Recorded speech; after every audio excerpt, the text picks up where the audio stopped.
Y'all see the shirt, y'all know what time it is. It is time for the new Code Geass Roze the Recapture episode, recap and review. I got some stuff this time. This episode was actually really good to me. But like the video, comment, and subscribe, and let's get into it.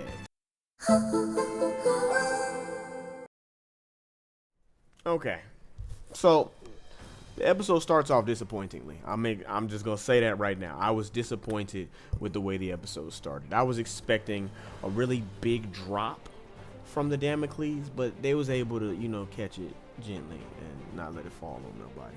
I think that the way that they did it was cool though, kind of like using everybody to shoot different angles of it to kind of like slow down the fall. I thought that was fire. I'm not gonna lie. I thought that was an excellent thing.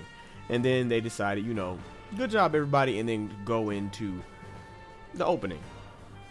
Not bad, but it just was like, it's underwhelming. I wanted, even though I thought they were pulling from other series, and it's a good thing that they kind of took it in a different direction, I really wanted them to drop the Damocles and it do some massive damage. I wanted trauma and everything, but you know, that's fine. It's fine, right? So let's get into what happened after this. So after this, you catch a glimpse of Norland and his people. Is Kristoff and Nara, and they talking. And Nara leaves after he said that the mission is over, and the boy Kristoff is a sicko. You know he's a sicko. You can just tell, and it's gonna get worse as you watch this episode. But they have a little light conversation about what's gonna happen next after Nara walks off, and Norland asks a question. And then Kristoff is like, oh, yeah.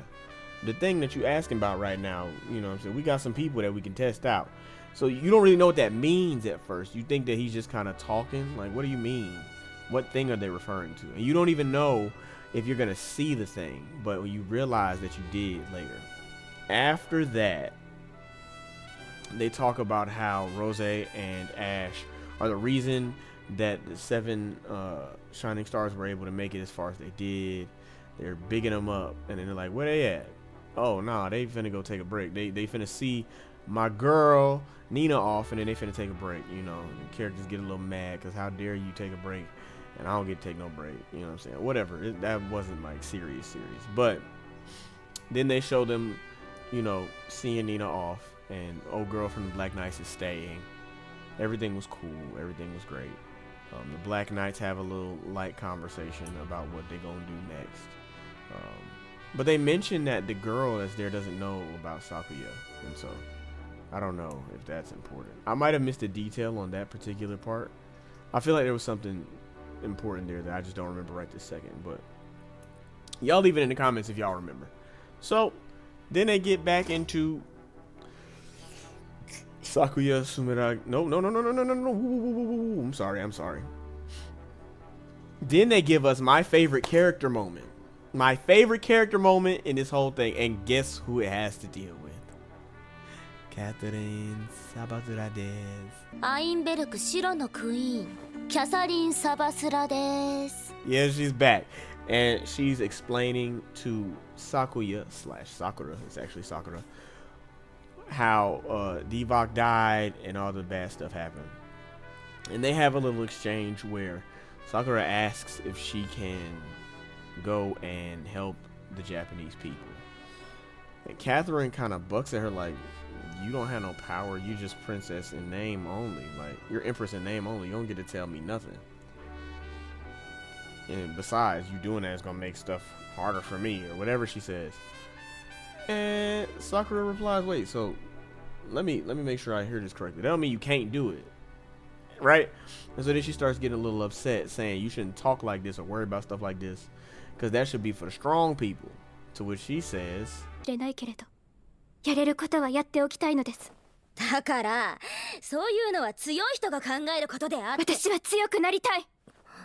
that made Catherine upset, but it revealed a flaw and a potential link in the chain for character development, right?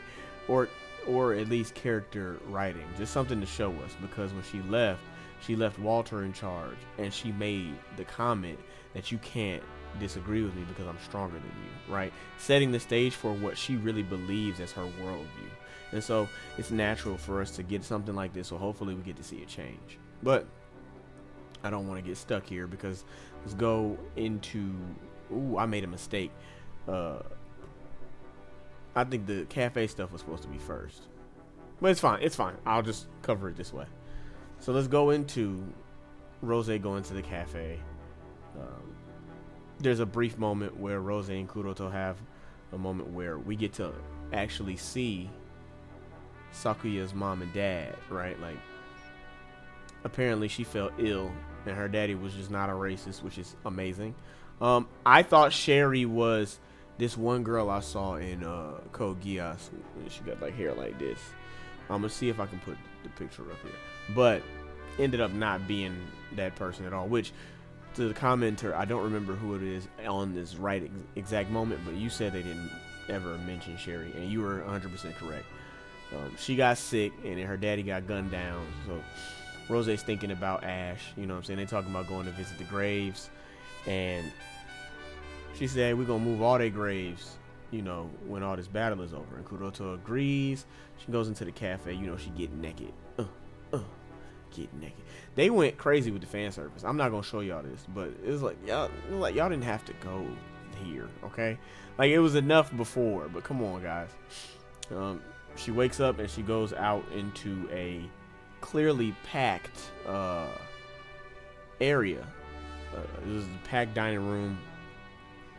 Old girl is working her behind off. She said, you know I can help. She's like, no, this is my job. And she said, hey, but I can still help, at least with the groceries. She said, yeah. I'm going to show y'all this, though. Look at her. She looks so beautiful right here. Oh, my goodness. Anyway, she goes to get the groceries in a maid suit. And who does she run into? Nobody other than her crush. I mean, the guy that got a crush on her. Named Ash Ketchum. No, it's Ash Phoenix. I don't know how he got to her behind the bush, because she ducked down. She seen him over there, and then she ducked down, and then he was behind her. He's Batman. Okay. But anyway, they're talking, they're walking and talking, and she's having conflicting feelings, obviously.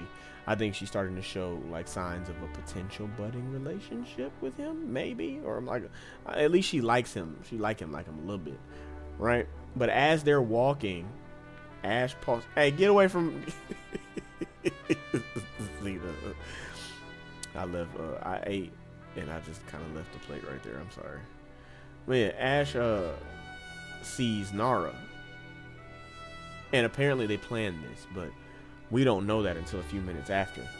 And Nara says, hey, to her Secret Service people, hey, I'm good. Y'all go on ahead. I got something to do. They say, yes, my lord, like all Britannian soldiers. And so Ash is like, I'll see you later. You know what I'm saying? You go, you get in the car with Nara. And they pull the guns on each other! やはりそうだったか。こうして会話を交わすのは久しぶりだな、アッシュ。I was so mad that they cut this scene right here. Like, they stopped right here. It was so intense. In that exact moment, you go, oh, right? So you know that it's continuing from the fact that she realized who he was in the last battle. And so you're wondering what this has to do with anything. But before they get into it, they decide to cut and give us a scene of Natalia meeting up with Walter, who is now guarding Sakuya, and the interaction between Natalia and Sakuya herself. So they have a conversation, and she talks to her about how it's a cat that's been showing up at their place. You know what I'm saying? She talking in code to tell Sakura that Sakuya has been showing up. If y'all confused by now, I'm sorry, but you should be able to follow. The Empress that's up there right now is Sakura disguised as Sakuya, and Sakuya is Sakuya, but she's disguised as Roze. Right? Okay, cool. Anyway, they talk about protecting the Japanese and making a peaceful world and all that great stuff. And Sakuya/Sakura continues on her thought process of being more powerful. Natalia looks really beautiful in this episode. But there was a moment where Walter was looking at them strange, and I don't know what happened.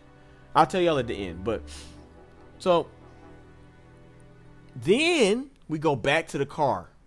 They in the car. Oh, I'm sorry. I left out a detail. Raspberry you know, because right now she's Raspberry, gave Ash a little thing, a little pocket piece, you know, and he took it as, oh yeah, she likes me, she wants me to have a good luck charm. But really, I don't know when she did this or set this up, but really she was setting it up so that she could hear their whole conversation.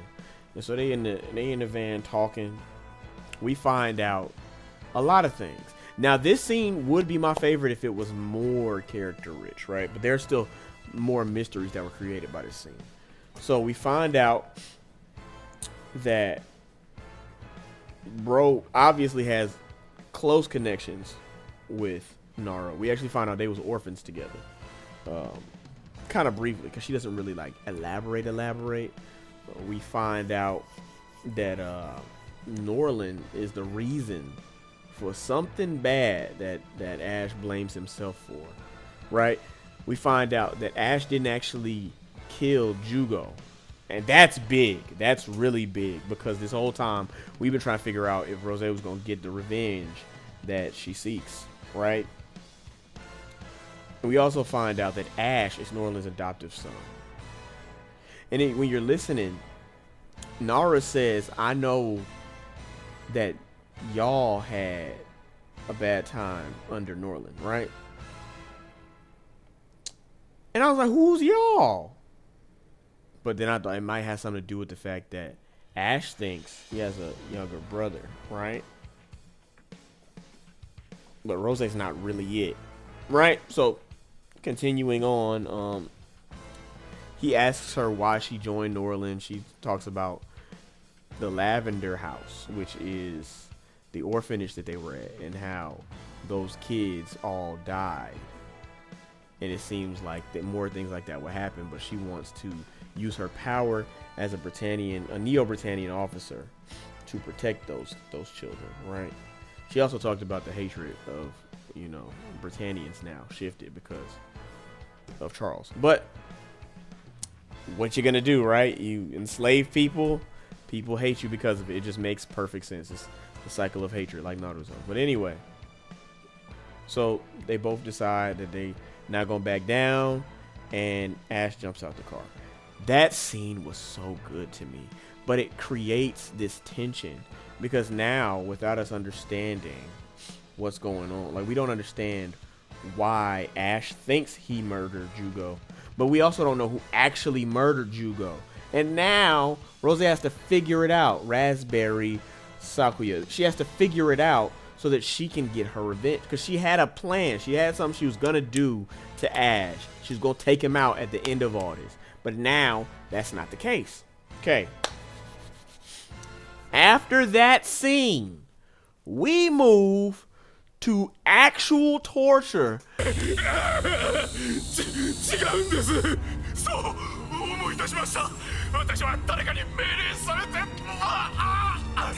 By the boy Kristoff. He got them peoples.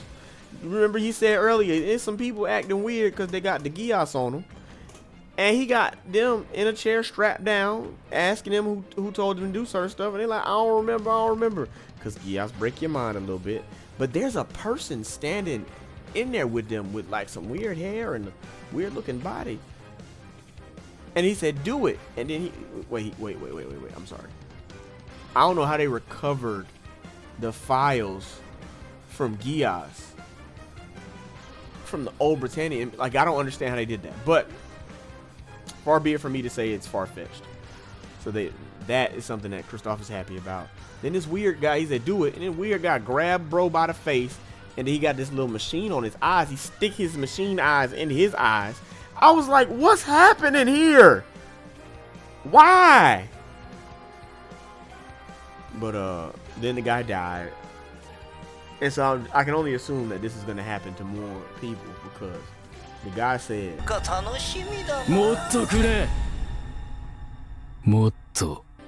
do you see what I'm saying?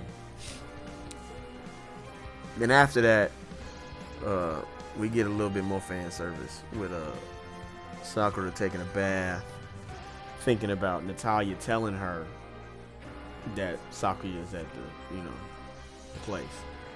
And she gets a little smile, and then she goes to dry herself off. Walter just step up like a little creep. He's like, Princess in name only. Sakura Sumeragi. And she go, oh no, I got to get up out of here. So she tried to run. He said, no, come here. He grabbed her, he put her up on the wall. He said, but even that, I'm starting to think is a lie. Isn't that right? And then he say, Haruyanagi no Miya Sakura. I ain't read it enough times to actually know what that say, but he said that. And that's where the episode cuts. You know, it gets into the ending credits. And so I thought this episode was wild, right? But then after the credits, there's a scene from the orphanage where you see the little field, you see the kids, you see Ash with a child that is not Rose. That's important. It's like, oh, that's your little brother for real, right? And you see Nara as a little bit older of a child, right? Then you see a nun and she flipped the covers and then it get dark. Why all the bad stuff happened with nuns in Code Geass? Anyway, then you see everybody in the orphanage dead. Everyone, every single solitary person in the orphanage is dead. And you see what you believe to be Ash walking with a deadpan look on his face. Like he's distraught, like traumatized from what he had to do. And blood trails everywhere. You see Norland short, like briefly. And that's the end of the episode. This episode was crazy. I really enjoyed this episode. This was a really good episode to me. I thought it was going to be weak after I saw the Damocles stuff, but boy, was I wrong. The Catherine Sabathra character moment is going to matter later, guys. That is going to matter. And whatever Ash got going on, I think, this is my prediction, I think that Norland has a Geass of his own. Now, I have no idea what it has to do with, but it's clear that whatever Norland is capable of is able to force people to do things that they wouldn't normally do as well, right? It just makes sense, because why else would Ash think it's his fault for something that Nara is telling him was not his fault? You know what I mean? And citing Norland as the cause of that. Something is going on that we don't know about. But that's my prediction. This video is actually longer than I expected it to be. So, you guys, I hope you enjoyed this video. I'm about to cut it here. But that's my prediction. Norland got Geass. And Ash has been Geass more than once. So he got Geass by Sakuya and he got Geass by Norland. That's what I think. Hit the like button. Subscribe to the channel, because I will be covering this series until it ends. I love it. I'm enjoying it. They redeemed themselves this episode. I hope that if they can keep going in this trajectory, they got me. They got me for the long haul. I promise. But that's it. I have been ComicsCorner, and I will see you guys in the next one.